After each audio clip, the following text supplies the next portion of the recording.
Seorang pria keren berkunjung ke toko busana. Melihat pria tampan tersebut, penjaga toko menyapanya dengan sumringah. 어서 오세요. Barang yang hendak si pria beli terlalu mahal sehingga dia memutuskan tidak jadi beli. Si penjaga toko berusaha menipunya dengan mengatakan bahwa barang yang ia inginkan sangat populer dan itu adalah stok terakhir. Jadi tidak bisa ditawar terlalu tinggi. Lalu si pria itu langsung menyentuh bagian telinga belakang si penjaga toko. Tiba-tiba sebuah visi muncul di kepala si pria itu. Setelah itu si pria mengatakan bahwa si penjaga toko sedang berbohong karena dia tahu stok barang tersebut di dalam masih banyak. Si penjaga toko terkejut. Akhirnya si pria berhasil menawar barang tersebut sesuai harapan. Si pria memperingatkan kepada si penjaga toko agar hati-hati dengan rak besi. Kalau tidak, tangannya akan terluka. Si penjaga toko merasa bingung. 어떻게 알았지? Dan benar saja, tangannya terluka tersayat rak saat hendak mengambil barang. Si penjaga toko pun bertanya-tanya, siapa pria tadi? 뭐야 저 자식? Di luar, saat si pria berjalan, mata ciwi-ciwi tertuju padanya. Mereka terpesona olehnya. Lalu, dia pun memperkenalkan diri bahwa dia bernama Do Jinwoo. Dia mengaku bahwa dia memiliki kemampuan spesial. Dia bisa melihat masa depan seseorang dalam waktu dekat ketika dia menyentuh kulitnya. Saat sedang berjalan, Jinwoo tidak sengaja melihat seorang wanita yang mengenakan gaun. Sejenak, Jinwoo terpana karena gaun itu sangat cocok dengannya. Dia terlihat cantik. Lalu, Jinwoo segera sadar saat wanita itu melihatnya sedang memperhatikannya. Jinwoo pun segera pergi. Jinwoo bekerja sebagai peramal. Dia membuka praktiknya di kafe milik kawannya yang bernama Yongdal. Saat baru tiba di kafe, ada seorang wanita yang sedang menunggu untuk diramal. Wanita itu ingin tahu apakah dia harus resign dari pekerjaannya saat ini atau tidak. Jinwoo pun memegang tangannya. Sebuah visi muncul di kepalanya. Jinwoo melihat masa depan kliennya. Setelah itu, Jinwoo bilang kalau dia tidak perlu berhenti bekerja. Jinwoo tahu kalau kliennya tidak betah karena atasannya kerap kali melecehkannya. Jinwoo meyakinkan bahwa atasannya akan segera ditangkap akibat ulahnya itu. Dia tidak perlu keluar karena dia tidak melakukan kesalahan. Wanita itu terlihat senang dengan apa yang baru dia dengar dari Jinwoo.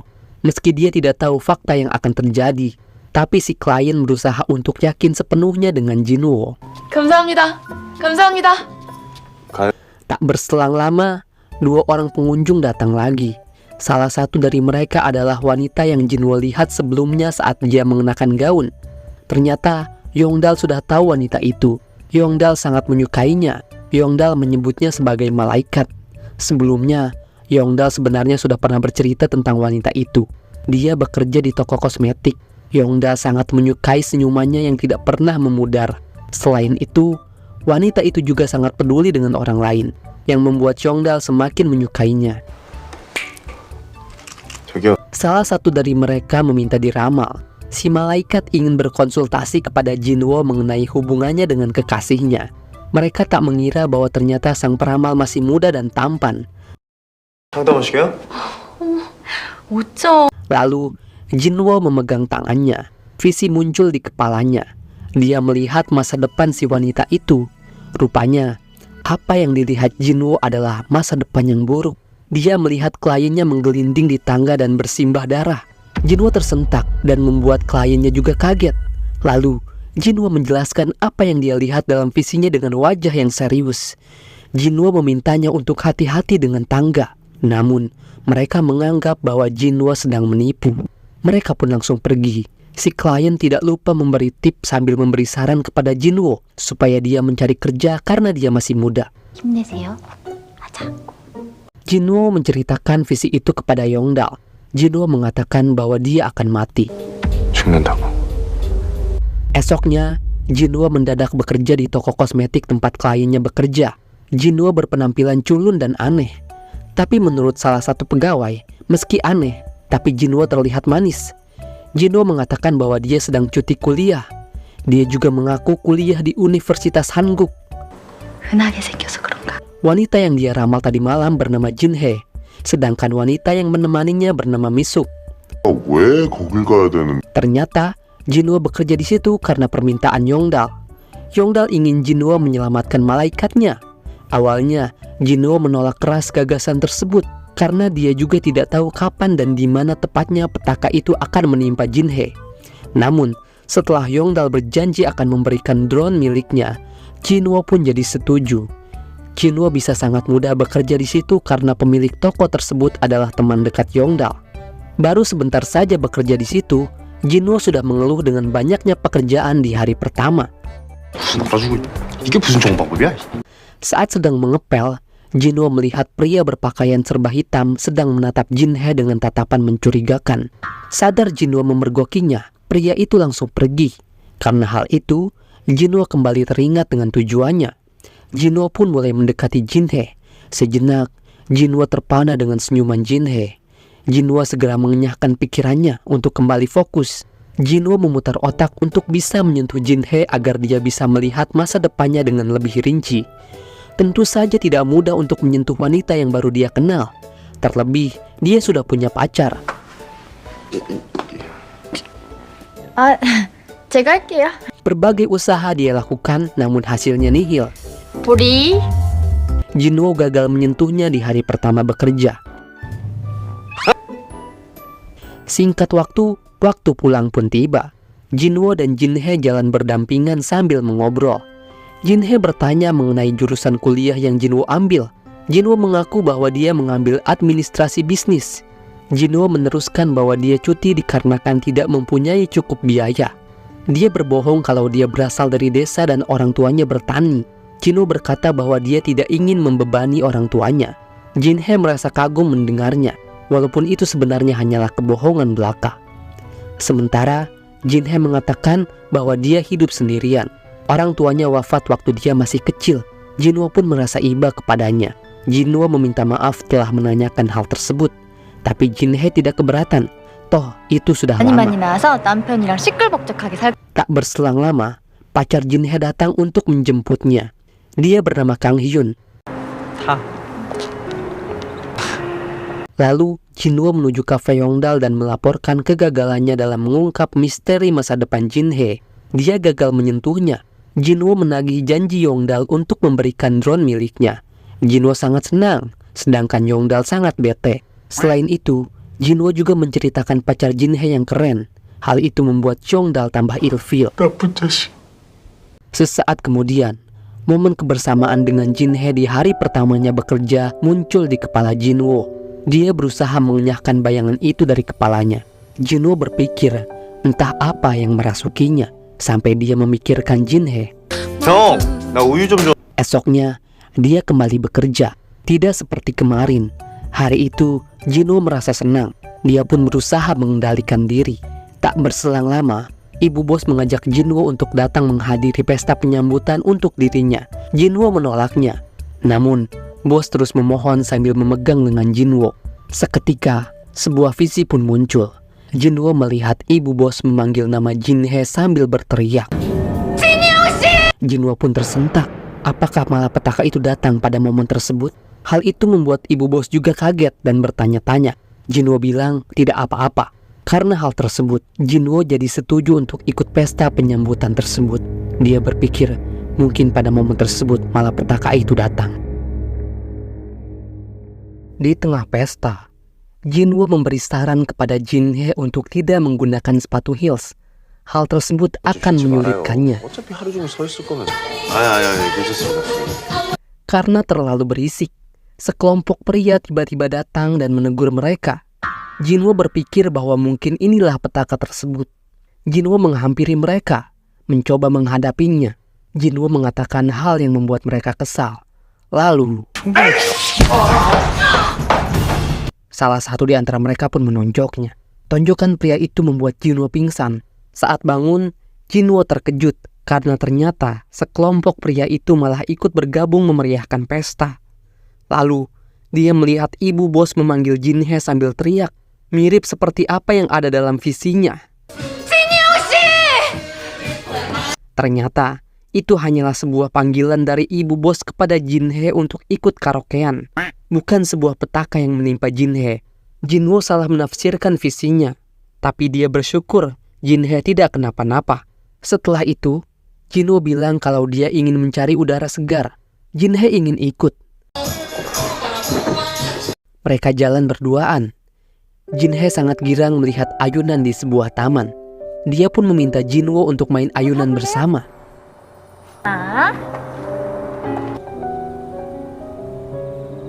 Sejenak, mereka terbawa suasana.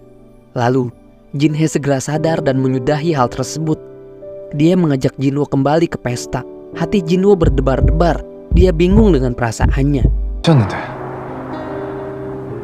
Momen tadi malam masih terngiang-ngiang di kepala Jinwoo. Lalu, dia kembali melihat Jinhae yang kesulitan dengan sepatu heelsnya. Jinwoo langsung membawanya ke toko sepatu. Dia membelikan Jinhae sneakers supaya lebih nyaman. Jinhae nggak mau dibayarin, tapi Jinwoo memaksa. Anggap saja itu hadiah, ujarnya. Jinhae pun sangat berterima kasih. Setelah keluar dari toko sepatu, mereka bertemu dengan Kang Hyun.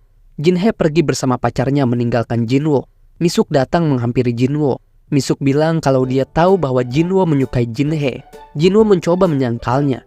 Misuk tidak percaya karena gelagat Jinwoo terlalu kentara. Sayang sekali, Jinhae sudah ada yang punya, ungkap Misuk sambil memegang pipi Jinwoo. Misuk juga mengaku bahwa dia sangat kesepian karena sedang jomblo. Seketika, visi akan masa depan Misuk muncul. Jinwoo mengatakan bahwa Misuk tidak perlu khawatir karena dia akan menerima ungkapan cinta dari seorang pria sambil bernyanyi dan menari. Tentu Misuk tidak percaya dan menganggap bahwa Jinwoo cuma bercanda. Sehabis kerja, Jinwoo melihat Jinhae menaiki bis. Jinwoo ikut naik di bis tersebut. Dia duduk di sebelah Jinhae. Jinhae terkejut. Jinwoo mengaku rumah mereka searah. Perjalanan cukup jauh. Jinhae sangat mengantuk. Kepalanya mulai turun dan bersandar di bahu Jinwoo. Itu adalah kesempatan Jinwoo untuk menyentuhnya demi melihat masa depan Jinhae. Jinwoo memegang tangan Jinhae. Dia melihat Jinhae terkapar penuh luka. Jinwoo juga melihat ada seorang pria, tapi tidak jelas siapa dia. Jinwoo kembali memberi laporan kepada Yongdal. Jinwoo tidak yakin apakah malapetaka yang akan menimpa Jinhae adalah kecelakaan atau disengaja. Yang jelas dia melihat ada orang lain di TKP. Yongdal memarahi Jinwoo karena meninggalkannya. Seharusnya dia mengikuti Jinhae sampai rumahnya untuk memastikan dia aman. Tentu saja Jinwoo tidak mau. Jinhae akan menganggapnya orang aneh. Tapi Yongdal memaksa. Hal itu demi keselamatan Jinhae. Yongdal ingin Jinwoo melakukannya mulai besok. Minimal mengawasi Jinhae saat dia keluar. Sebagai jaminannya, Yongdal menahan drone yang dia berikan sampai Jinhae benar-benar selamat. Besoknya, Jinwoo mendapati Jinhae tidak ada di tempat kerja. Misuk mengatakan bahwa dia pulang duluan karena ada urusan dengan pacarnya. Tak berselang lama, ibu bos meminta Jinwoo membetulkan laptopnya. Kesempatan itu digunakan Jinwoo untuk mencari informasi tentang Jinhae, termasuk alamat rumahnya. Jinhae baru saja beres kencan dengan pacarnya. Kang Hyun bertanya mengapa dia pakai sepatu sport, padahal Jinhae lebih menarik menggunakan heels. Tapi Jinhae hanya diam saja. Jinhae berharap pacarnya segera melamarnya sebelum dia pergi berbisnis di luar negeri. Namun, hal tersebut masih sebatas harapan. Hingga kini, Kang Hyun belum melamarnya, bahkan belum mengungkapkan sepatah kata pun. Jinwoo mencari-cari rumah Jinhae sesuai alamat yang ia dapatkan di kantor ibu bos. Tak berselang lama, dia melihat Jinhae baru pulang diantar pacarnya. Jinwoo segera bersembunyi. Lalu Jinhae memergokinya saat Jinwoo mencoba mengintip. Dia pun tertangkap basah. Jinwoo mengaku bahwa dia sedang olahraga malam karena kebetulan rumahnya tidak jauh dari situ. Dia bersembunyi karena tidak ingin mengganggu pasangan yang sedang bermesraan. Lalu Jinhae membuat Jinwoo dan pacarnya saling berkenalan. Setelah itu, Kang Hyun pun pergi. Jinhae masih dalam kondisi sedikit mabuk. Meski baru pulang kencan, Jinhae terlihat bete. Jinwoo menemaninya mengobrol sejenak. Pada momen itu, Jinhae mengungkapkan sebuah impian kalau dia ingin sekali dilamar sambil melihat menara Namsan yang berkilauan. Dia ingin sekali menikah dan punya keluarga. Namun, Jinhae merasa kalau pacarnya tidak peka meski dia kerap kali menyinggungnya. Kang Hyun terkesan seperti menghindarinya. Jinwo merespon dengan mengatakan kalau memang Kang Hyun mencintai Jinhae, Jinwo yakin dia punya alasan tertentu. Jinwo juga meminta Jinhae untuk tidak terlalu keras terhadap dirinya sendiri. Jinwo mengatakan bahwa Jinhae benar-benar layak untuk dicintai. 사랑받을 자격 있는 여자니까. Jinhae pun tertegun mendengarnya. Jinhae langsung bangkit dan pamit masuk rumah. Mereka pun berpisah. Saat hendak pulang, Jinwo kembali melihat pria misterius yang beberapa waktu lalu memperhatikan Jinhae di toko. Jinwo menghentikan pria itu. Jinwo memegang tangannya. Seketika, sebuah visi muncul. Jinwo melihat pria itu menyekap seorang wanita dari belakang. Lalu, pria itu langsung menghajar Jinwo dan pergi.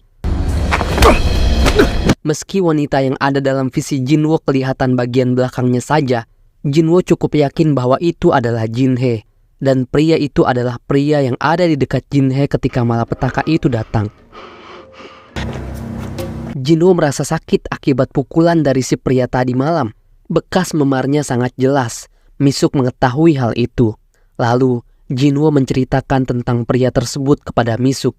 Jinwo bertanya kepada Misuk apakah Jinhae mempunyai musuh atau orang yang dendam kepadanya. Misuk memastikan bahwa Jinhae tidak pernah membuat orang lain kesal dan dendam kepadanya. Jinhae adalah wanita cantik dan menyenangkan. Itulah mengapa banyak cowok yang suka kepadanya.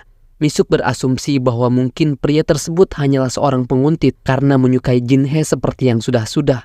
Selain itu, tidak ada bukti kalau pria tersebut mengincar Jinhae. Misuk malah berpikir bahwa reaksi Jinwo berlebihan. 뭐 하는 게 아닌가 싶다. 응? Ketika Jinwo sedang membagikan brosur di luar, dia memperhatikan seorang wanita dari belakang. Wanita tersebut persis seperti apa yang ada dalam visi dari masa depan si pria yang memukulnya. Jinwo berpaling sejenak. Saat dia kembali menengok, wanita itu sudah tidak ada. Jinwo kembali ke toko untuk mengecek apakah Jinhae ada. Benar saja, Jinhae tidak ada. Rekan-rekannya mengatakan bahwa dia pergi untuk menemui seseorang yang terus mengganggunya lewat pesan. Jinhae ingin menangani hal tersebut. Mereka bilang bahwa Jinhae akan menemui pria itu jam 7 malam di taman. Mereka juga bilang Jinwo tidak perlu khawatir karena Jinhae sudah sering menghadapi hal tersebut. Jinwo bergegas ke sana. Jinwo menelpon Jinhae, menanyakan posisinya. Jinhae menjawab bahwa dia sedang berada di puncak tangga. Jinwo langsung teringat dengan visinya. Dia menyuruh Jinhae segera turun. Namun, Jinhae malah tertawa. Dia merasa tingkah Jinwo lucu. Jinhae pun mematikan teleponnya dan berjanji akan menelpon Jinwo lagi nanti. Tak berselang lama, seorang pria berpakaian serba hitam muncul di belakang Jinhae. Dia membawa pisau. Dia langsung menyekap Jinhae, persis seperti apa yang ada di visi Jinwo. Lalu, Jinwo pun datang dan langsung menghajar pria tersebut. Pria itu membalas. Jinwo terpental. Lalu, pria tersebut mengacungkan pisau. Kemudian, tiba-tiba polisi datang. Pacar Jinhae juga tiba-tiba muncul. Jinhae terkejut dengan kehadirannya. Namun, Kang Hyun tidak mau membahasnya saat itu karena Jinwo harus segera dilarikan ke rumah sakit. Polisi pun mengejar pria tadi. Jinhae menangis terseduh-seduh karena takut sesuatu yang buruk terjadi kepada Jinwo. Mereka pun berpelukan. Jinwo segera dilarikan ke rumah sakit. Kang Hyun berkata bahwa dia ada di lokasi karena diberitahu Misuk. Kang Hyun merasa ada yang tidak beres dan langsung mencari pacarnya. Kang Hyun memberitahu bahwa pria itu sudah ditangkap polisi. Beruntung, Jinwo tidak mengalami cedera yang serius. Kang Hyun berterima kasih karena Jinwo sudah menyelamatkan pacarnya. Lalu, mereka berdua meninggalkan Jinwo. Setelah itu, Jinwo menemui Yongdal. Jinwo hendak kembali mengawasi Jinhae. Yongdal bertanya, "Ngapain kamu ke sana? Kan malaikatku sudah selamat." Jinwo mengatakan bahwa dia harus menyelesaikan apa yang sudah dia mulai. Yongdal pun heran dengan sikap kawannya yang tumben-tumbenan bertanggung jawab seperti itu. Yongdal curiga, jangan-jangan Jinwo juga suka dengan Jinhae. Namun, Jinwo langsung menyangkalnya. Lalu, Jinwo pun langsung pergi. Jinwo meminta maaf karena dia absen hari itu.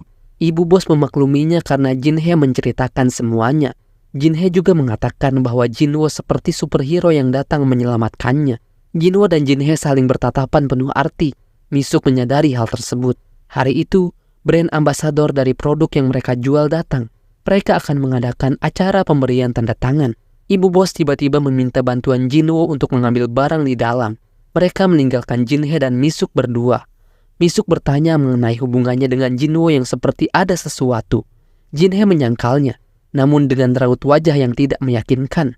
Jinhae pun jadi ingat saat dia menangis sambil memeluk Jinwoo. Singkat waktu, brand ambasador pun tiba. Dia bernama Jessica. Jinwoo bilang dia sangat cantik. Jinhae terlihat cemburu. Ketika acara akan segera dimulai, tiba-tiba Jessica menghilang. Hal tersebut disebabkan karena dia bertengkar dengan manajer sekaligus kekasihnya yang bernama Bobby.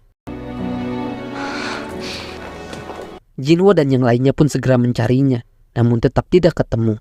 Bobby sangat khawatir karena kekasihnya tidak tahu seluk-beluk kota Seoul. Bobby yakin pacarnya tersesat. Jinwoo mencoba membantu. Dia memegang tangan Bobby untuk mencarinya di dalam visinya. Jinwoo memegang tangan Bobby untuk mencari Jessica. Bobby berpikir, apaan sih? Jinwoo melihat Jessica sedang tersesat di lantai bawah. Jinwoo mengaku tahu di mana keberadaan Jessica dan langsung berlari ke sana. Percaya tidak percaya, Bobby mengikutinya. Para tamu sudah menunggu lama. Ibu bos marah-marah dan meminta yang lainnya ikut mencari. Sesuai visi Jinwoo, mereka menemukan Jessica. Jessica bersyukur dapat kembali bertemu dengan pacarnya karena dia panik akibat tersesat. 다들 기다리고 있어서 말이죠. Setelah itu, acara pemberian tanda tangan pun dimulai. 아, 고맙습니다. Bobby dan Jessica sangat berterima kasih kepada Jinwoo. Mereka berdua penasaran bagaimana Jinwoo bisa menemukan Jessica hanya dengan memegang tangan Bobby. Jessica bertanya, apakah Jinwoo seorang paranormal?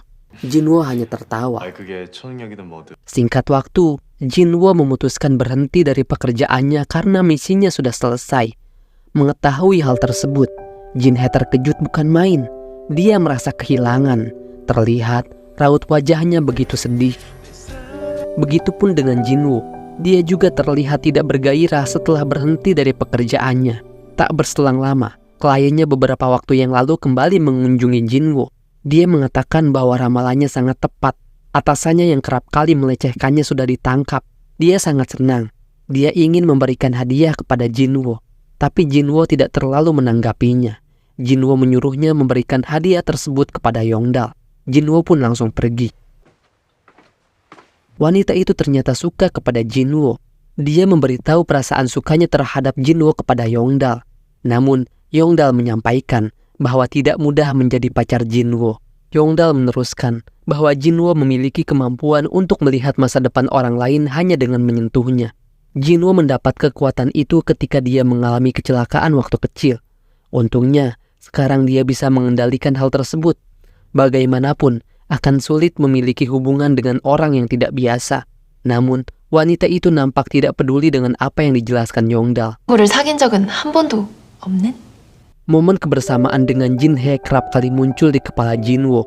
Kata-kata Jinhae tentang impiannya dilamar di dekat Menara Namsan masih teringat jelas. Singkat waktu, Jinhae sedang libur bekerja.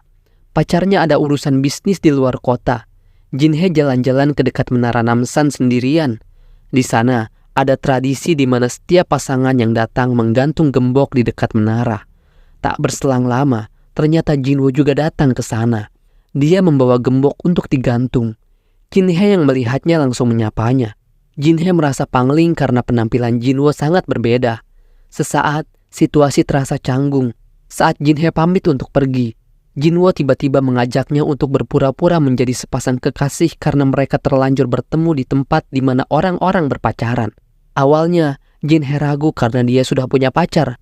Namun, akhirnya dia menerima ajakan Jinwoo. Toh itu cuma pura-pura. Begitu pikirnya.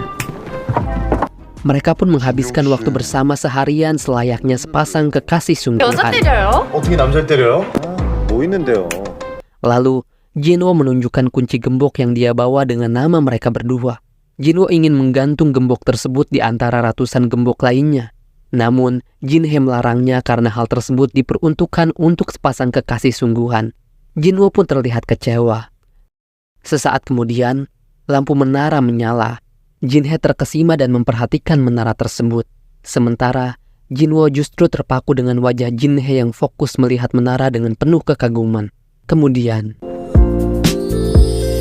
Jinwo tiba-tiba mengecup bibir Jinhae. Jinhae pun terkejut. Jinwo meminta maaf. Mereka berdua jadi salah tingkah. Mereka pun segera pulang. Jinwo mengantar Jinhae sampai depan gang rumahnya. Jinhae berterima kasih karena Jinwo membuatnya merasa senang pada hari itu. Sebelum berpisah, Jinhae mengatakan bahwa Jinwo adalah orang baik dan Jinhae yakin bahwa Jinwo akan mendapatkan pasangan yang baik pula. Jinwo mengatakan bahwa dia suka dengan ramalan Jinhae. Lalu, Jinwo menawarkan diri untuk meramal masa depan Jinhae. Jinwo pun menyentuh Jinhae. Visi pun muncul. Ternyata, Jinwo masih melihat masa depan yang sama. Dia melihat Jinhae menggelinding di tangga hingga terkapar penuh darah. Jinwo pun tersentak. Jinhae merasa aneh dengan sikap Jinwo. 피곤해서.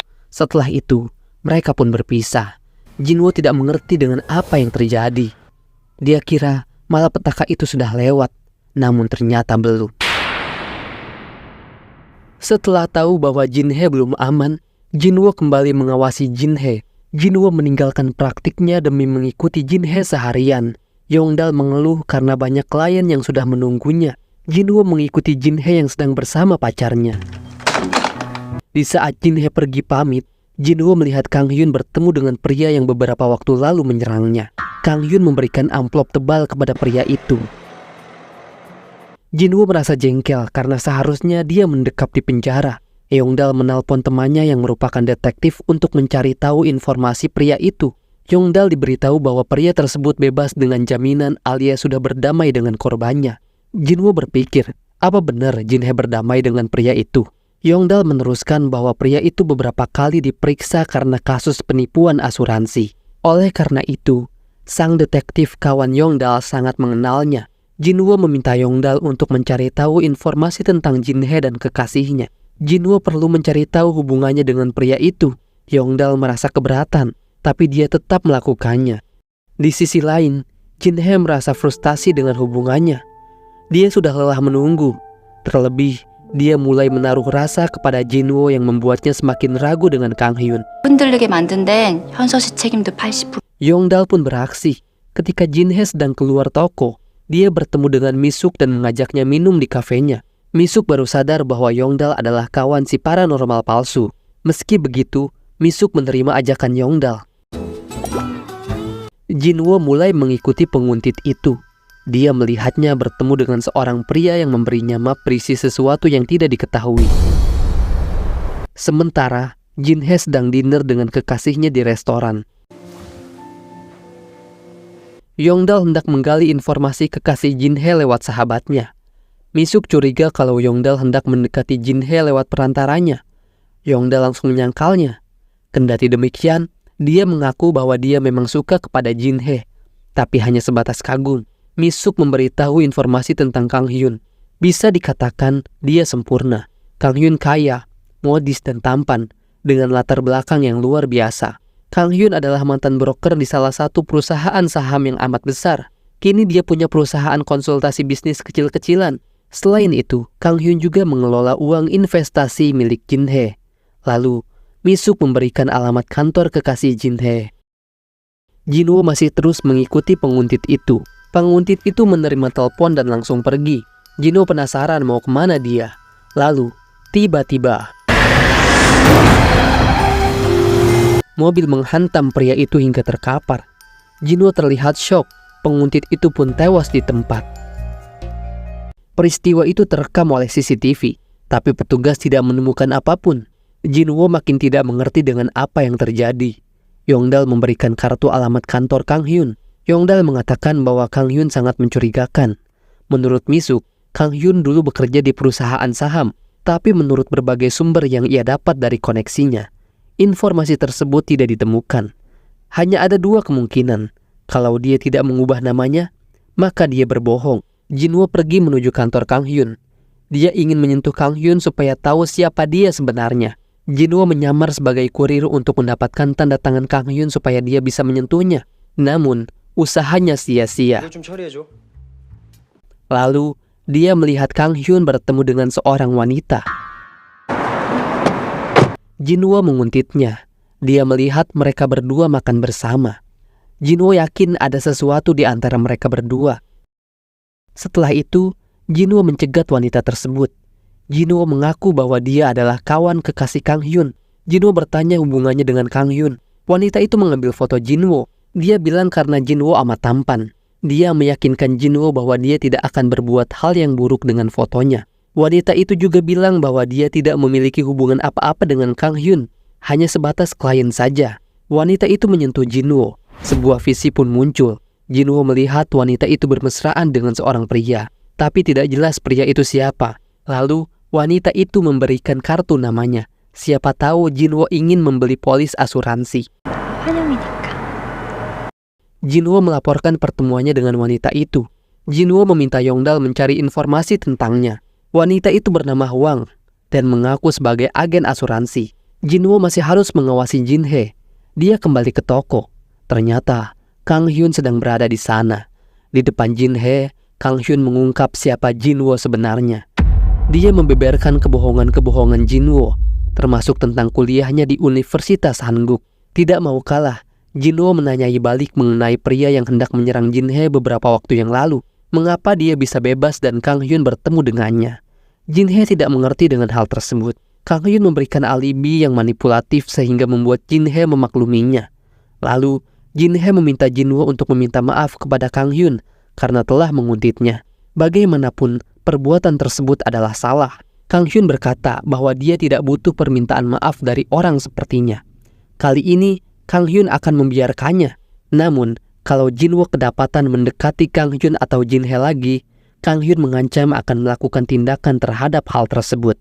Akan tetapi, Jinwo menolak permintaannya. Dia tidak takut dengan ancaman Kang Hyun. Kang Hyun pun langsung menonjoknya. Seketika, sebuah visi muncul. 강현수, Jinwo bercerita kepada Yongdal mengenai visinya saat dipukul oleh Kang Hyun. Jinwo melihat Kang Hyun melakukan sesuatu di dalam mobil bersama Hwang. Yongdal merasa kesal mengetahui malaikatnya dikhianati seperti itu.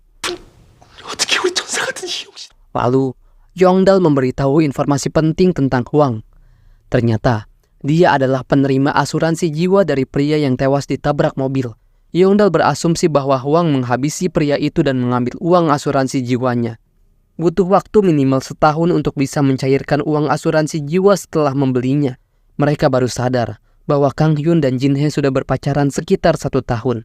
Namun, mereka belum terlalu yakin apakah Kang Hyun adalah penerima asuransi Jinhae. Untuk mencari tahu informasi tentang hal tersebut, Yongdal butuh nomor identitas Jinhae. 원래 보험 사기 경력이 있었다는 거? Jinwo segera beraksi menuju tempat kerjanya. Dia mengendap-endap memasuki kantor. Jinwo menemukan dokumen profil para karyawan. Dia pun segera memfoto profil Jinhae. Namun, dia tertangkap basah. Jinhae menyita HP-nya. Jinwo mencoba menjelaskan. Akan tetapi, Jinhae bahkan tidak ingin mendengarkannya dan langsung pergi. 저는 순전히 진영실 Jinwo mengejarnya, terus berusaha untuk menjelaskan. Jinwo juga bertemu dengan klien yang naksir kepadanya. Misuk baru sadar bahwa Jinwo adalah si paranormal penipu itu.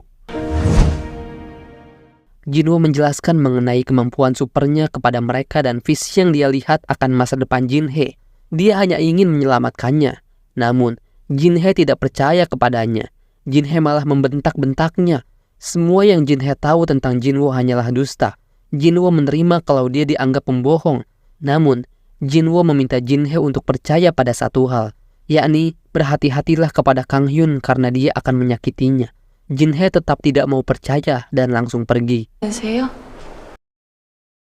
Yongdal dan Jinwo hanya bisa pasrah akan nasib Jinhae.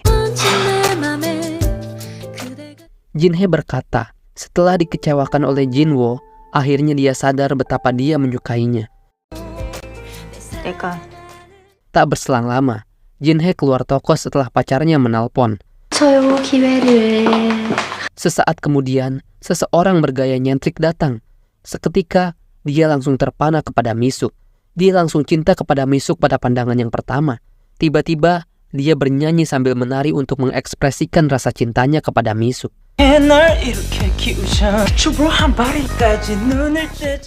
Misuk pun jadi teringat dengan ramalan Jinwo beberapa waktu lalu mengenai hal tersebut.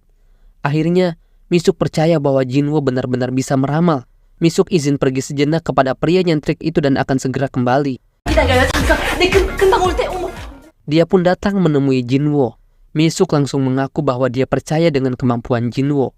Misuk mengembalikan HP-nya yang diambil oleh Jinhe. Dia juga menawarkan diri untuk memberitahu informasi yang mereka butuhkan. Misuk memberikan informasi yang sangat penting. Dia mengatakan bahwa Jinhe membeli polis asuransi jiwa atas saran Kang Hyun tepat 100 hari setelah mereka berpacaran. Bahkan, Jinhe juga mengajak Misuk untuk membelinya. Dan yang paling penting, penerima dari polis asuransi itu tertanda tangan atas nama Kang Hyun. Jinhe memilih Kang Hyun sebagai penerima asuransinya disebabkan dia tidak punya keluarga. Dan juga karena Kang Hyun berjanji akan menikahinya. Mereka berdua menjadi penerima asuransi satu sama lain. Terakhir, Jinhe tidak yakin dengan hal ini, tapi sepertinya saat ini Kang Hyun sedang menemui Jinhe untuk melamarnya. Seketika, Jinwo teringat dengan visinya. Dia yakin bahwa kecelakaan itu adalah hari ini, pada momen lamaran. Mereka pun bergegas pergi. Misuk terus menghubunginya, tapi Jinhe tidak menjawabnya.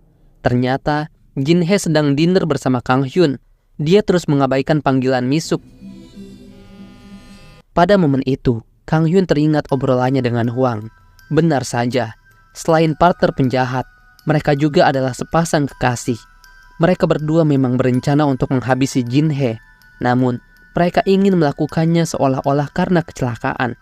Hwang yakin bahwa Kang Hyun akan mudah melakukannya karena Jinhe terlihat lugu dan bodoh. Kang Hyun terus mencekoki Jinhe miras agar dia benar-benar teler. Dan Kang Hyun akan lebih mudah membuatnya terlihat seperti kecelakaan. Jinwo dan yang lain terus mencari Jinhe, tetapi tetap tidak menemukannya. Lalu, Jinwo teringat perkataan Jinhe tentang impiannya ingin dilamar di dekat Menara Namsan. Jinwo bergegas pergi ke sana, tapi dia tidak tahu lokasi tepatnya di mana. Jinhe benar-benar teler. Dia berjalan sempoyongan. Sesuai impian Jinhe, Kang Hyun membawanya ke tempat di mana dia bisa melihat Menara Namsan. Mereka tepat berada di puncak tangga. Lalu, Kang Hyun pun melamar Jinhe sambil memasangkan cincin di jari manisnya. Sementara, Jinwo masih berusaha keras mencari Jinhe. 신영구. Jinhe menolak lamaran Kang Hyun. Dia mengatakan bahwa dia tidak bisa menerima cincin tersebut dalam kondisi mabuk seperti itu. Jinhe meminta waktu untuk memikirkan keputusannya. Seketika, Kang Hyun pun marah. Kang Hyun mengatakan bahwa cincin tersebut palsu. Seharusnya Jinhe menerima saja cincin itu. Dia tidak pantas menerima cincin berlian asli. Jinhe bukan anak orang kaya dan juga tidak punya apa-apa. Satu-satunya yang berharga dari Jinhe adalah nyawanya. Jinhe terlihat ketakutan. Tangannya gemetaran. Akhirnya, Jinwo berhasil menemukan Jinhe. Dia dan Kang Hyun berada di puncak tangga. Jinwo langsung bergegas naik. Jinwo pun menghajar Kang Hyun. Kemudian, Kang Hyun mendorongnya. Jinhe hampir terjatuh. Jinwo dengan sigap menolongnya. Namun, aksinya tersebut justru membuat dirinya terjatuh menggelinding di tangga. Jinwo pun terkapar. Kepalanya berdarah. Dia merintih kesakitan. Jinhe langsung menghampirinya sambil menangis. Untungnya, nyawanya masih selamat. Jinwo pun dilarikan ke rumah sakit. Kondisinya berangsur membaik. Dia bahkan membuka praktik meramal gratis untuk pasien lainnya, terutama ibu-ibu. 조만간에 머리채 막 땡. Jinhe datang menjenguknya sambil membawa sebuket bunga.